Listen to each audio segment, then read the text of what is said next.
Hello there. Welcome to Lena's Lane. In this episode of Case Files, I'll be sharing with you the case of Bridget Biddy Mason. So make sure you stay tuned for more.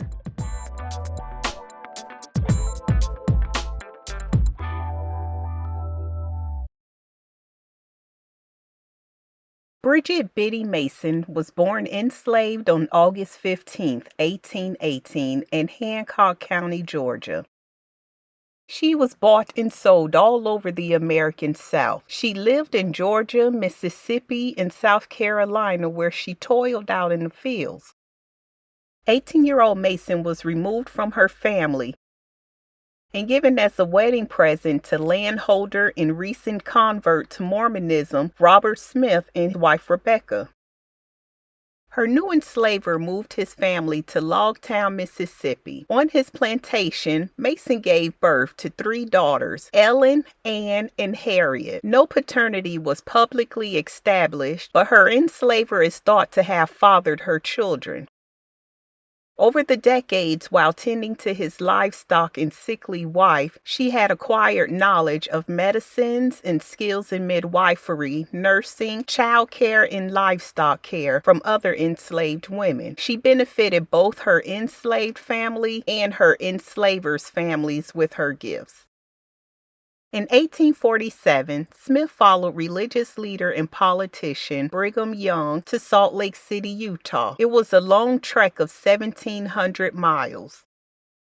The Smiths traveled through Iowa, Nebraska, and Wyoming as part of a large Mormon caravan. 30-year-old Mason and the other 18 enslaved people Smith had on his property were required to walk all 1,700 miles of the journey behind Smith's caravan. With her youngest on her back and 2 daughters in tow, her responsibilities included serving as a midwife to several babies born en route, preparing meals, and herding the cattle. The Smiths lived in Salt Lake City for a short time. By the late 1840s, the California gold rush had rushed in. California, along with most of the western third of what's now the U.S., had only just become part of the U.S. at the time, after the Mexican-American War of 1846 to 1848. Someone outside the state had heard of it.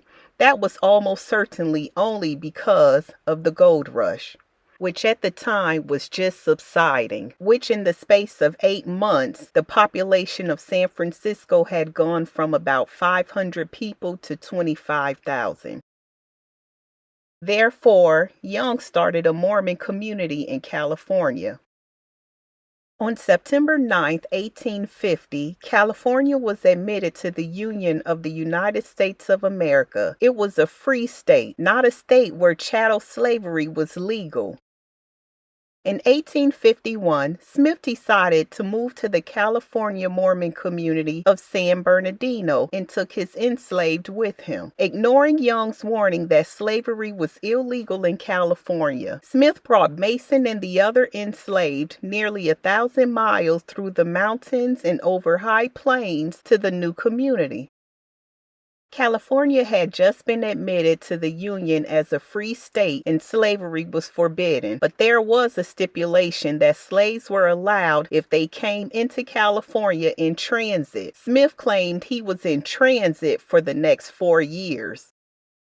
In December 1855, Smith decided to move to Texas. He had started to fear the loss of his enslaved and desired moving back to the South, which still allowed slavery and where he could be able to sell them for a profit. This was extremely important to him, as bad business decisions by the church had impacted Smith's personal finances.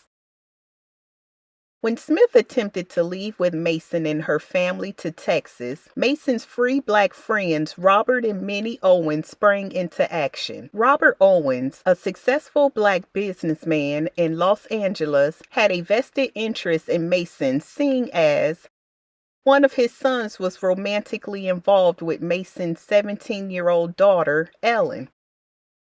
When Owens told the county sheriff that enslaved people were being illegally transported out of the state, The sheriff quickly gathered a posse and took off in pursuit, apprehending Smith's party at their camp in the Santa Monica Mountains en route to Texas, and brought the group to the small town of Los Angeles on January 1st, 1856, to prevent them from leaving the state. After spending 5 years enslaved in a free state, 38-year-old Mason challenged Smith for her freedom. On January 19, 1856, she petitioned the court for freedom for herself, her daughters, 17-year-old Ellen, 12-year-old Anne, and 8-year-old Harriet, and her extended family of 13, which included 34-year-old Hannah, her 8 children, and 2-year-old granddaughter. Smith did not appear himself, but nonetheless claimed that she and her family were not slaves, but servants. Since California law at the time prohibited Black people from testifying in court, Mason couldn't speak on her own behalf, so Owens hired a local lawyer to represent her. When Smith bribed Mason's lawyer to drop the case, it didn't look good for her. Nevertheless, Judge Benjamin Hayes met with her privately in his chambers, which was allowable under law, and she made it clear that she did not want to move to Texas with Smith.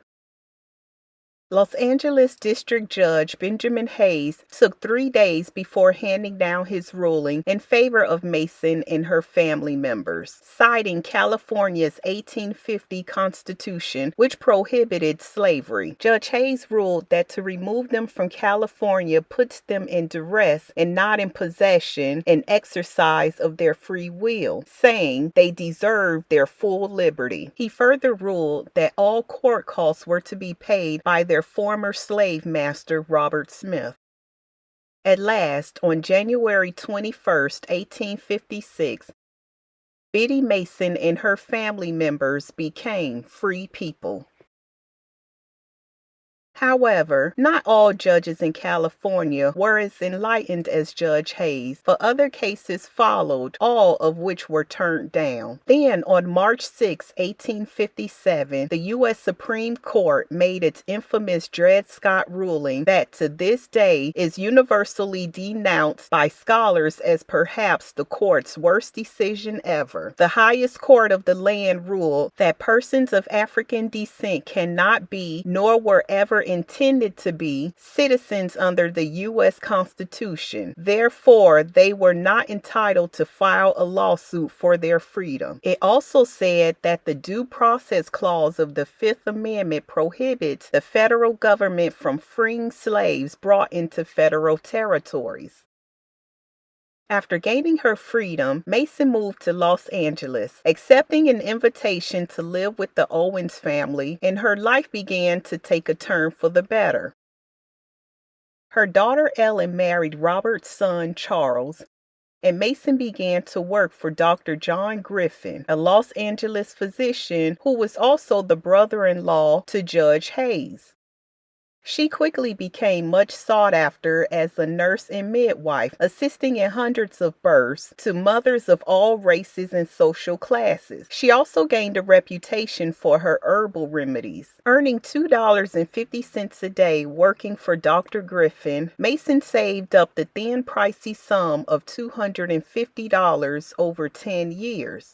Using that savings, in 1866, she bought 3 lots on the then remote block of Spring Street, becoming one of the first African American women to ever own property in Los Angeles.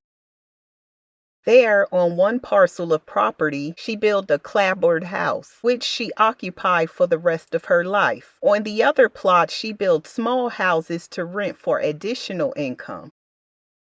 Mason continued to buy property, and her wise investments led to an accumulated fortune of about $300,000, which is about $8.5 million in today's dollars. By the 1880s, Mason had become probably the wealthiest African American in Los Angeles. She spoke fluent Spanish and was a well-known figure, dining on occasion at the home of Pio Pico, former California politician, who by then was known as a wealthy cattle rancher and owner of the finest hotel in town, Pico House. Mason later sold her property, reinvested it, and started growing her real estate holdings. She then used her fortune to benefit her neighbors, to help those who were poor. She founded an elementary school for Black children, an orphanage, and the Los Angeles' first African Methodist Episcopal church. Mason was quoted saying, "If you hold your hand closed, nothing good can come in. The open hand is blessed, as it gives in abundance, even as it receives." Biddy Mason died January 15, 1891, at the age of 73, and was buried in an unmarked grave at the Evergreen Cemetery in Los Angeles, California.